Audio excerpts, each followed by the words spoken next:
غیر مسلم پتہ ہے کیا دیکھتا ہے اس مسلم میں اور غیر مسلم میں کیا فرق ہے؟ غیر مسلم جرم کی حیثیت کو الگ الگ دیکھ رہے ہوتے ہیں. زنا کر لیا تو کیا ہو گیا, لڑکی بھی راضی ہے, لڑکا بھی راضی ہے تو کیا ہو گیا, کسی کا دل تو نہیں دکھا. ان کی نظر میں سب سے بڑا مسئلہ کسی کا دل نہ دکھاؤ بس. لبرل جو سیکولر نام نہاد لبرل لوگ ہیں ان کا یہی مسئلہ ہے کہ ہم نے کسی کا دل تو نہیں دکھایا نا. ہم نے اگر جوا بھی کھیلا ہے تو بتا کے کھیلا ہے نا, اتنے پیسے تو لگا, اگر یہ چاند آ گیا تو میرے, ہم تو وہ والا جوا بتائیں گے نا جو کراچی میں چل رہا ہے, چھاپ آ گیا تو تیرے. تو اس میں کیا ہے, جب وہ راضی ہے, سود میں کیا ہے جا رہا ہے, 1 لاکھ روپے دے کے اگر اس سے ہم 50,000 اضافی لے رہے ہیں تو وہ راضی ہے نا, اس پہ چوری تھوڑی کر رہے ہیں, کسی کا دل تو نہیں دکھا رہے ہیں. مسلمان اس حیثیت سے نہیں دیکھتا, مسلمان اس حیثیت سے دیکھتا ہے کہ یہ آرڈر کس کا ہے, اللہ کا آرڈر ہے. بھائی اللہ کا جب آرڈر ہے تو آرڈر دینے والے کے احسانات اگر زیادہ ہوں, بہت زیادہ, اور اتنے احسانات کہ قرآن کہہ رہا ہے لو کان البحر مدادا لکلمات ربی لنفد البحر قبل ان تنفد کلمات ربی ولو جئنا بمثلہ مددا. ساری دنیا کے درخت قلم بن جائیں, ساری دنیا کے سمندر سیاہی بن جائیں, اور تم اللہ کے احسانات لکھنا شروع کرو, اللہ کے کلمات لکھنا شروع کرو, سمندروں کی سیاہی خشک ہو جائے گی اور درخت کے قلم گھس گھس کے ختم ہو جائیں گے. اللہ کے جو تم پر احسانات ہیں وہ ختم نہیں ہوں گے, سر کے بال سے لے کے پاؤں کے ناخن تک اتنے احسانات ہیں. جس خدا کے احسانات کے سمندر میں ڈوبے ہوئے ہیں وہ ہمیں آرڈر دے رہا ہے کہ فجر پڑھ لو, آپ کا یار میری آنکھ نہیں کھلتی.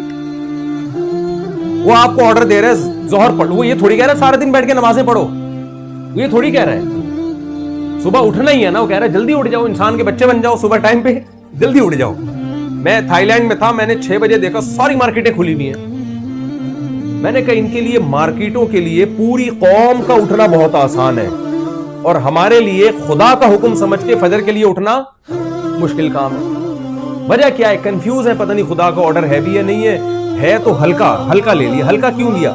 اس ہلکا لینے میں ایک تو نظریات کی خرابی, دوسرا ہلکا کہ 27ویں رات میں آپ رو کے دعائیں کریں تو اگلے پچھلے سارے کیا ہو جاتے ہیں, پچھلے تو ہوتے ہیں اگلے بھی وہ کرواتے ہیں ہم. تبھی 27ویں رات میں جب ختم قرآن کے موقع پہ لوگ دعائیں مانگ رہے ہوتے ہیں نا, ایسے نوجوانوں کو میں جانتا ہوں, ان کا عید والے دن فلم دیکھنے کا پورا پروگرام,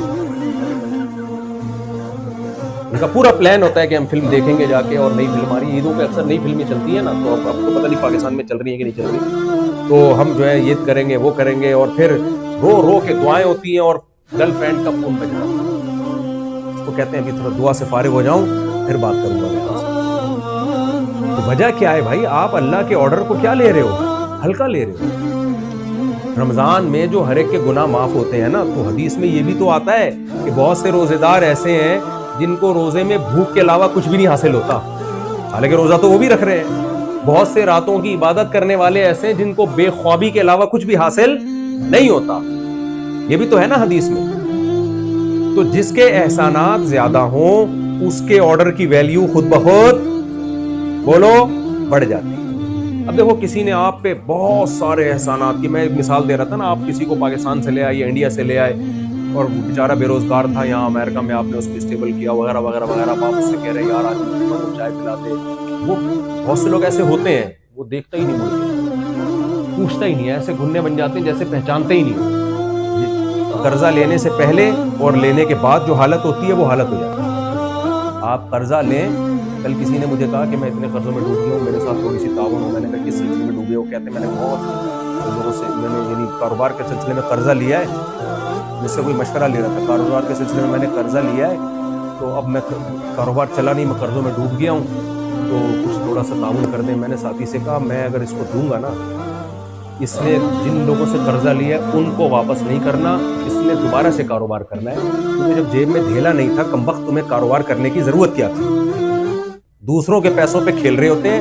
تو ایسے لالچی لوگ, میں نے کہا ان کو آپ جتنی بھی زکاتیں دے دو, یہ یاد رکھو ہمارے تجربوں سے کچھ چیزیں سیکھنے کی ہیں. یہ بھی میں قیام تام کے لیے تھوڑا سا ٹریک سے اترا ہوں, یہ تجربوں سے سیکھنے کی چیزیں. جو لوگوں سے پیسے لے کے کاروبار کرتا ہے اپنا دھیلا نہ لگائے. پہلی بات, وہ کاروبار ڈبوئے گا تو لازمی. اگر وہ آپ کو پروفٹ کما کے دے رہا ہے تو سمجھو زیادہ بڑا فراڈ ہی ہے بھائی. کوئی صاحب بیٹھ یہ کام کرتے ہو تم, وہ ٹھیک ہوں گے, ان کے علاوہ کی بات کر رہا ہوں. ہاں, تو وہ جو پیسے لے گا نا آپ سے وہ لے کے ڈبوئے گا پہلی بار, اور اگر پروفٹ دے رہا ہے تو زیادہ خطرناک ہے, وہ اعتماد بحال کر رہے ہیں تاکہ اور زیادہ دے گا, پھر آخر میں لے کے بھاگے گا. اور دوسرا, بھاگنے کے بعد جب اس پہ قرضے چڑھیں گے تو پھر وہ لوگوں سے زکاتیں لے کے یہ نہیں کرے گا کہ جن کا قرضہ ان کو واپس کرے, وہ ووٹ جہاں کہہ رہے 10 آدمیوں کا قرضہ چڑھا ہوا ہے تو ایک ان کا بھی چڑھ جائے تو کیا آ جا رہا ہے, اس میں کون سا ایسا ٹینشن والی بات ہے.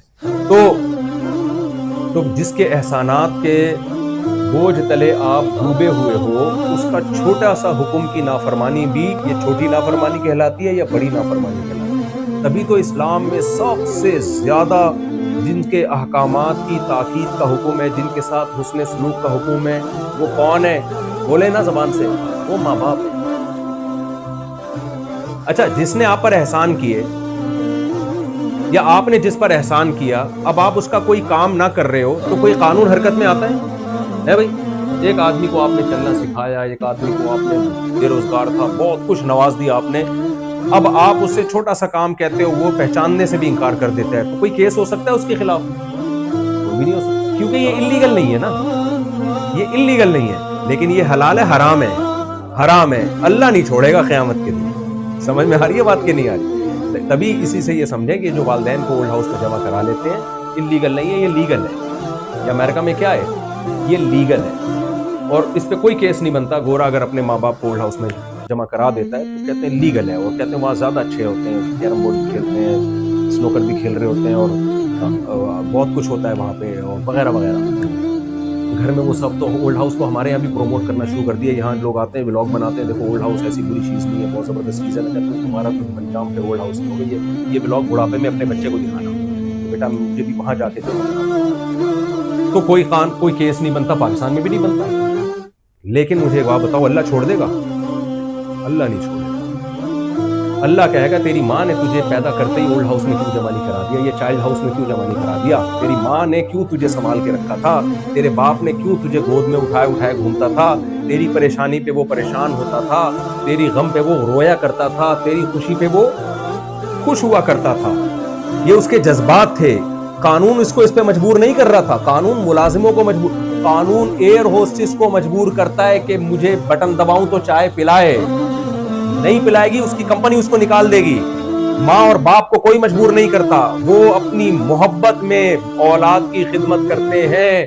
اللہ یہ کہتے ہیں جس نے تمہیں بچپن میں محبت دی, جب وہ بوڑھے ہو گئے تو تم نے ان کو بھولنا نہیں ہے. اگر تم ان کو بھول گئے, تم نے اس محبت کا بدلہ نہیں دیا جو دنیا میں انہوں نے دیے بچپن میں تمہیں, تو دنیا کچھ نہیں کہے گی, میں نہیں چھوڑوں گا میں, کیونکہ یہ احسان فراموشی کی بدترین مثال ہے. یہ جس کے احسانات زیادہ ہوتے ہیں اس کے آرڈر کی ویلیو خود بخود بڑھ جاتی ہے. تو سب سے زیادہ احسانات کس کے ہیں میرے بھائی؟ اللہ کے احسانات ہیں. اب ہونا یہ چاہیے تھا کہ اسلام نے بتایا اللہ کے احسانات ہیں, لہذا اللہ کے احکام کو فالو کرو. احسانات کا بدلہ دینے میں نا سب سے بڑی رکاوٹ ہوتی ہے آپ کی خواہشات. مثال کے طور پر آپ اسٹیبل ہو گئے, کسی نے آپ پر بڑے احسانات کیے, اب آپ کو ظاہر ہے اس کی بات, اس کا کام کرنا پڑے گا, اس کی خدمت کرنی پڑے گی. انسان اس سے جان چھڑاتا ہے, انسان چاہتا ہے کہ میں آزاد رہوں, مجھ پہ کسی قسم کی کوئی ذمہ داری نہ آئے. تو اس کا ایک طریقہ تو یہ کہ بے شرم بن کے آپ یہ کام کریں. آپ جمشید کو بول دیں تم نے مجھ پر یہ احسانات کیے تھے, ٹھیک ہے میں مانتا ہوں, لیکن میں اس کا بدلہ نہیں دوں گا, تمہیں جو اکھاڑنا ہے. اس سے کیا ہوتا ہے, انسان بدنام ہوتا ہے کہ نہیں ہوتا؟ لوگ کہیں گے دیکھو احسان فراموش ہے, مانتا ہے کہ اس نے احسانات کیے لیکن بدلہ نہیں دے رہا. لیکن عزت دار آدمی ایسا نہیں کرے گا. عزت دار آدمی اگر بے شرم اور بے غیرت ہو جائے نا, تو وہ یہ ماننے سے ہی انکار کر دے گا کہ جمشید کے مجھ پر احسانات ہیں, کیونکہ اس کو پتا ہے میں نے اگر یہ مان لیا, میں نے اگر یہ تسلیم کر لیا, تو دنیا کہے گی کہ مانتا بھی ہے, اس کے بعد بھی اس کے ساتھ تیرا یہ سلوک ہے. تو اپنے آپ پہ اچھا لیبل لگانے کے لیے کہ ہم بہت اچھے ہیں, دنیا ہمیں اچھا سمجھے, اس کا بہترین طریقہ یہ کہ جس نے احسانات کیے اس کے محسن ہونے کا انکار کرے. اب دیکھو ہم پر سب سے بڑا حق اللہ کا ہے, کیونکہ اس کے احسانات سب سے زیادہ احسانات کس کے ہیں. لیکن جب اللہ کے احسانات ہم پر بہت زیادہ ہیں, تو اللہ جو مطالبہ ہم سے کرے گا, ہمارا ریلیشن سب سے زیادہ مضبوط کس سے ہونا چاہیے؟ اللہ سے ہونا چاہیے. سب سے زیادہ راضی کرنے کی فکر ہم کس کو کریں؟ اللہ کو جس نے ہمیں بنایا. ماں باپ سے بھی بڑا حق, کیونکہ ماں باپ کی نعمت بھی تو اللہ نے دی نا. اللہ کہتا ہے خلق من الماء بشرا فجعلہ نسبا وصہرا, اس نے تمہیں ایک پانی سے بنایا اور جب دنیا میں وہ تمہیں لے کر آیا ایسے پروٹوکول کے ساتھ لے کر آیا ہے کہ ددیال ننیال کا ایک خاندان چپکا دیا تمہارے ساتھ, اور بلوغت کی دہلیز پہ قدم رکھا تو ایک سسرال والا خاندان بھی. 3 خاندانوں میں اس غلیظ پلید پانی کو جو کپڑے پہ لگ جائے تو نماز نہیں ہوتی, اس پانی کو یہ پروٹوکول دیا دنیا میں لاتے ہوئے اللہ تعالیٰ نے. تو جتنا یعنی ماں باپ سے بھی بڑا, ماں باپ کی نعمت دینے والے بھی کون ہیں؟ اللہ ہے. تو انسانیت کو اس پہ جمع ہونا چاہیے تھا کہ سب سے پہلے ہم نے اگر کسی ذات کو خوش رکھنے کی کوشش کرنی ہے تو وہ کون سی ذات ہونی چاہیے؟ خدا ہونا چاہیے. لیکن انسان ڈیڑھ ہوشیار, انسان کیا نکلا؟ ڈیڑھ ہوشیار. جو شہوت پرست ہے نا, اس کی خواہشات کا ایک سمندر ہے. تو اس نے کیا کیا؟ اس نے کہا کہ اگر ہم خدا کو مانتے ہیں تو خدا کے احسانات کو بھی ماننا پڑے گا. اگر ہم مان لیں کہ اس کائنات کو کسی نے بنایا اور انسان کو کسی نے, جملہ مکمل کر لیں گے کیا جا رہا ہے, انسان جمشید کو, چلو بول لو, جمشید کو کسی نے بنایا ہے, انسان کو کسی نے بنایا, یہ آنکھیں کسی نے بنائی. مجھے ایک بات بتاؤ, آپ کو کوئی آئی فون گفٹ کرتا ہے جس میں ایک ڈیجیٹل کیمرہ لگا ہوا ہے, آپ کیسے دل سے دعائیں دیتے ہو یار لیٹسٹ ورژن آئی فون 17 آ گیا کہ نہیں آیا؟ آ گیا ہے. آئی فون 17 یار تم نے مجھے گفٹ کر دیا یار, ماشاءاللہ, تھینک یو. اس میں کیمرہ لگا ہوا ہے. ہماری ماں کے پیٹ میں 2 کیمرے بلٹن ہیں کمپنی کی طرف سے جو ہماری آنکھوں میں بولو فٹ ہیں. آئی فون خود نہیں دیکھتا, ہماری یہ آنکھیں خود دیکھتی ہیں, محسوس کرتی ہیں, ہمارے کان خود سنتے ہیں. ایسا سیٹ اپ لگا دیا اللہ تعالیٰ نے.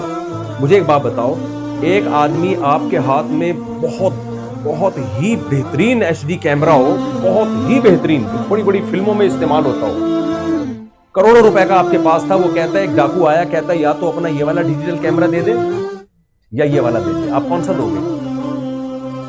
ہیں وہ کروڑوں روپے کا جو کیمرہ ہے نا آپ کا, وہ یہ لے جا, یہ لے جانے کی جا. کون سا والا قیمتی ہوا؟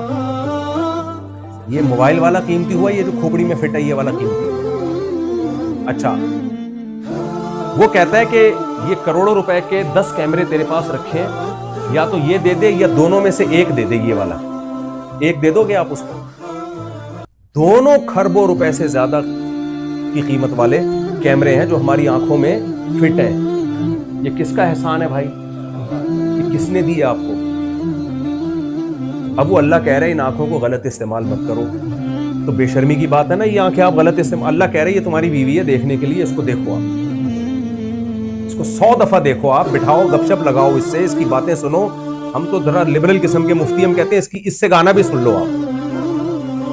مجھے لوگ کہہ رہے تھے میں اپنی بیوی کو گانا سناتا ہوں, مجھے سنا لے یار, بیوی کو سنا رہا ہے, بہت نیک آدمی ہے, اللہ تجھے حج پہ لے جائے. بعض علماء کہتے ہیں یار گانے تو حرام ہے, ناجائز ہے. میں کہتا ہوں بھائی بیوی کو سنا رہا ہے گانا, اتنا نیک آدمی آج کل, اللہ کرے بیوی ہی کا تصور کر کے گا رہا ہو, ایسا نہ ہو تصور میں کوئی اور ہو, سامنے بیگم بیٹھی ہوئی ہو. تو اللہ نے کہا کہ میں نے جو حلال نعمت رکھی ہے دیکھنے کے لیے, کون ہے تمہارے پاس, اس کو دیکھو. آپ کہہ رہے ہو میں فوش فلمیں دیکھوں گا, میں لڑکیوں کو دیکھوں, انٹیوں کو دیکھوں گا, تو یہ اس آنکھ کی ناشکری ہے یا نہیں ہے؟ یہ آنکھ کی ناشکری ہے. غیرت سے زمین میں گڑ جانا چاہیے انسان کو. اگر گناہ ہو گیا توبہ کرے, گڑ گڑائے اللہ کے سامنے, اللہ اقراری مجرم ہوں, باغی نہیں ہوں, اقرار کرتا ہوں تو نے آنکھیں دی تھی اور میں نے تیری آنکھوں کو تیری مرضی کے خلاف استعمال کیا.